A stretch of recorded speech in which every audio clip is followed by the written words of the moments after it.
Hi అండి, welcome back to my channel. ఈరోజు మా ఇంట్లో లంచ్ మెనూ ఏంటో చూద్దామండి.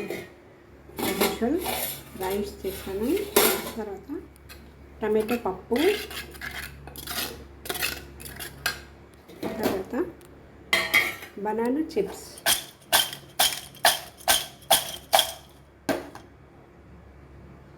తర్వాత కర్డ్.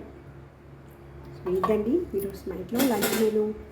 మీరు మీ ఇంట్లో ఏం చేసింది కామెంట్ చేయండి. నా ఛానల్ ఫస్ట్ టైం చూస్తున్నట్లయితే సబ్స్క్రైబ్ చేసి, షేర్ చేసి, లైక్ చేసి, గంట బెల్ ప్రెస్ చేసి ఆల్ అనే ఆప్షన్ని క్లిక్ చేయండి. అప్పుడే నేను ఏమైనా కొత్త వీడియోస్ పెట్టినప్పుడు మీకు నోటిఫికేషన్ వస్తుంది, మీరు చూడొచ్చు, నాకు సపోర్ట్ చేయొచ్చు. Please support my channel. Thank you for watching.